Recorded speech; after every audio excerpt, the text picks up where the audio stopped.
अब क्या समझाओ यार इन सब चीज़ों को। क्या है ना, 18 साल 20 साल करीब हिंदी बोलते बोलते बिताया, 18 साल 20 साल इंग्लिश बोलते में बिताया, उसी के साथ साथ 50% कभी ज़्यादा परसेंट तमिल बोलते में बिताया। तो ये सब बोलते गिरते करते कराते अब ऐसी एक हौच-पौच हो चुकी है कि पता नहीं यार किस तरह से, किस माध्यम से, किस भाषा से अपने आप को मैं यहाँ व्यक्त करूँ। अगर हम लैंग्वेज से आगे आकर के थोड़ा सब्जेक्ट टेक्निकल पर जाएं तो हम ये समझ जाएंगे कि अंग्रेज़ी तो खैर हम सबको बोलना ही है, बोलना चाहिए। जितनी ज़्यादा भाषाएं हमको आ सकें उतना अच्छा। ये तो हमारे सारे बड़े बूढ़ों ने बोल के हमको बता दिया है, इसमें कुछ नई बात नहीं है, राइट। लेकिन अगर कोई भी एस्पेक्ट नेशन बिल्डिंग का, एजुकेशन का, यूनिफिकेशन का अगर आप देखना चाहते हैं तो वो भाषा के माध्यम से होना थोड़ा मेरे लिए इलॉजिकल है, considering the country that we are in. यहाँ पर आपके खुद के सरकार के नोट पर ही इतनी सारी भाषाएं आप खुद ही लिखते हैं, 15 भाषाएं उसके ऊपर आप लिखते हैं कि हैं, लेकिन उसके बाद अब ये सीखो वो सीखो, ऐसा होना ऐसा करना। I think we should refrain from this, क्योंकि सबको अपना अपना सिक्का जमाना है, सबको अपना अपना काम करना है, सबको ज़्यादा से ज़्यादा दौलत पाना है। और इस एस्पेक्ट में हम रिलीजियस, कल्चरल, सोशियो पॉलिटिकल चीज़ों को भूल के दुनिया की, देश की, अब मैं क्या बोलूँ, वो वाली बात हुई ना, खुद की ही कब्र खोदना, है कि नहीं, ये वो वाली बात है। हम इंडियंस को कौन क्या समझाएगा यार, हम लोग सब समझे हुए हैं। भाषा सीख लो जितनी ज़्यादा हो सके, ज़्यादा लोगों से मिल लो, पर्सपेक्टिव जान लो, कितना मज़ा आएगा ज़िंदगी का कि भाई तमिल वाला कैसे जीता खाता है, मलयालम वाला कैसे जीता खाता है, बिहारी वाला कैसे करता खिलाता है। मैंने तो देश भर में, दुनिया भर में जहाँ भी ट्रैवल किया, मैंने कोशिश किया कि मैं वहाँ के लोगों की तरह रहूँ, जीऊँ, इवन दिखूँ। भाषा इररेलेवेंट, कनेक्शन वेरी रेलेवेंट।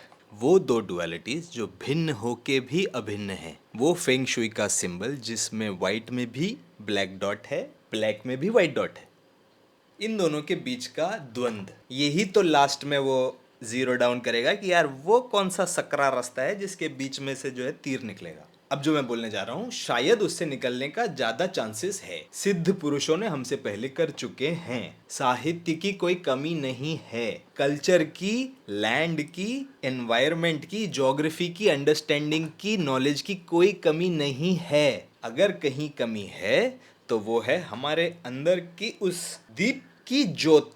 किस पर्पस के लिए, किस काम के लिए तुम्हारा आगमन इस सुंदर धरती पर हुआ है, किस पेट से जन्म लेकर के किस मिट्टी में मिल जाना तुम्हारे भाग्य में लिखा है। अगर आपको और मेरे को ये पता चल जाए तो फिर मैं ये क्यों लिखूंगा, मैं तो वही लिखूंगा ना यार कि अच्छा बता कहाँ पैसा मिल रहा है, अच्छा ठीक है ओके, गो ईस्ट टर्न लेफ्ट। ऐसा तो नहीं होगा ना। तुम्हारा चैलेंज अलग से पैक होके रिबन लग के नहीं आया है, नहीं है वो ऐसा, वो सबका होता है। और मैं मेटाफोर में बात करना पसंद करता हूँ। अगर आप एक ऑडियंस हैं जो हिंदी समझते हैं और अपने आप को एक किसी न किसी मुकाम पर देखते हैं कि you are there, not financially, not only financially, but as a man और as a woman, as a participant of this society, of this nation, you see yourself somewhere of that scale. Let me tell you, there are going to be numerous scales. There are going to be numerous leaders in numerous fields, all well known. It is bound to happen. This thing, I mean, AI is going to make it easy. Very, very, very easy. But the challenging part can be, well, actually is, हमारा भाव, expression, मुखौटा। मुखौटों की जरूरत है, एक ना एक मुखौटा हमको पहनना पड़ता है। हर एनवायरनमेंट का, हर जगह का, हर महफिल का एक मर्यादा होता है, उस मर्यादा के हिसाब से ही रह सकते हैं ना। तो अलग अलग आप इमेज लेकर के जाओगे, कहीं पे आप थोड़ा सख्ती से पेश आओगे, कहीं पे आप थोड़ा सॉफ्ट पेश आओगे। इसलिए हर तरह की जीवन शैली, हर तरह की भाषा, हर तरह का खाना, हर तरह का रहन सहन, इन सबको ऊपर रखना है। वो जो शक्ति किसी और के कलर से, किसी और की इमेज से नहीं आती है, वो उसके उस सुंदरता से आती है जो किसी ने मंदिर पे हजारों साल पहले बना के गया। वो उस ब्यूटी से है, वो उस कमिटमेंट से आती है वो शक्ति। तुम्हारे और मेरे, हमको जन्म देने वाली माँ और हमारा पालन करने वाली माँ के सोर्स ऑफ एनर्जी कोख से आती है, किसी हीरो के हीरो बन जाने से नहीं आती है। कि और जो भाषा है, ये भाषा सारी फेमिनिन, फीमेल एनर्जीज है। इनको सीखो, इनका सीख के ही नहीं, इनका रिस्पेक्ट करो। साउथ की भाषा खास करके माँ होती है। मतलब ये हुआ कि आप कह रहे हो कि भैया हमारी माँ को आप ये बोल रहे हो कि ऐसे बोलो, ये मतलब समझ में आता है। आप यहाँ के लिए सोच के देखो, वो सोचने के लिए நீங்க வந்து एफर्ट पनी आगनो, फील पनी आगनो पुरुदंगला, विच मीन्स आपको वो फर्स्ट हैंड एक्सपीरियंस करना चाहिए। कितना मैं मिलता हूँ बच्चों से, यहाँ विलुपुरम का गांव से जाकर के लवली यूनिवर्सिटी पंजाब में जाकर के पढ़ रहा है और एकदम बेहतरीन हिंदी बोल करके वापस आ रहा है। मतलब जिंदगी में वो कभी दिल्ली नहीं गया, जिंदगी में उसका कोई हिंदी दोस्त नहीं हुआ। 1 साल के अंदर गया, एडमिशन लेकर के वापस आया, फुल हिंदी। हाँ थोड़ा बहुत मतलब समझ रहे हो ना आप। 1 ईयर भाई, मुझे उस तरह की हिंदी जैसी वो बोला, उस तरह की तमिल बोलने के लिए मुझे 3 साल से ऊपर लगे थे, क्योंकि मेरा इंटरेक्शन पूरा 3 साल पड़ गया मारवाड़ियों के चक्कर में। मारवाड़ियों के चक्कर में क्या, खाना खिलाने में वो इतने बेहतरीन, खाना खिलाएंगे, खाना लाएंगे, खाना खिलाने ले जाएंगे। चेन्नई में साउथ का खाना, साउथ इंडियन खाना 90% तो कीरे वड़े, मेदू वड़ा, इडली, वो उत्तपम, पोड़ी उत्तप, ये सब खाया है यार कॉलेज में बंक मार के। थोड़ी ना समोसे कचौड़ी और ये सब चीजें चटनी में डुबा डुबा के खाई है। तो है मोटिवेशन यार। और इतनी वैरायटी। शाम को जब 15 मिनट का ब्रेक होता था, वो 15 मिनट मतलब साढ़े तीन पौने 4 बजे की ब्रेक होता था। हम लोग का इवनिंग कॉलेज हुआ करता था चेन्नई में। वो मॉर्निंग कॉलेज या थोड़ा सा मैं समझ सकता हूँ कि हाँ, जिन जिन को पहली बार आते हैं उनको आने के बाद में वो चैलेंज है, बिल्कुल है, एब्सोल्युटली है। लेकिन यार उस चैलेंज से ऊपर उठो, जिंदगी चैलेंज ही तो है। मत खाओ अपना रोटी, बंद कर दो। क्या पॉटी नहीं आएगा क्या? आएगा, फिर भी आएगा। थोड़ा नमकीन खा लो, सब मसाला ही तो चाहिए ना तुम्हें, वो वाला टेक्सचर चाहिए रहता है वो रोटी तोड़ने का। तो डोसा खा लो, सस्ता भी आएगा, जल्दी भी हो जाएगा। क्यों इतना हम रोटी ढूंढने का, रोटी नहीं मिलती, रोटी नहीं मिलती, नहीं मिलेगी रोटी। जहां से आया वहां जाके खाओ रोटी। Now this is the time that we just get past of all of this stupidity guys.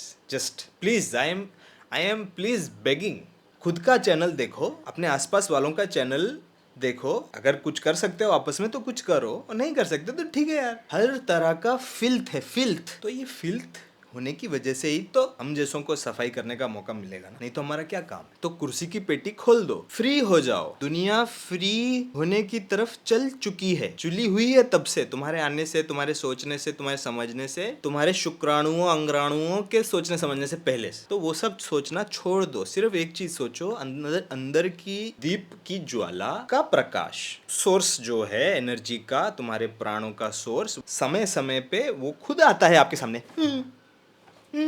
ऐसा करके खड़ा होता है खुद। वो थॉट, वो सोच, वो एक्शन, वो डिसीजन खुद आता है। और वो ज्यादातर करके क्रिटिकल मोमेंट में आता है। क्रिटिकल, एकदम क्रिटिकल टाइम, एकदम ऐसा डिसीजन लेने का है जैसा कि आर या पार वाली वो टाइम पे एक गट से एक चीज आती है, ये कर,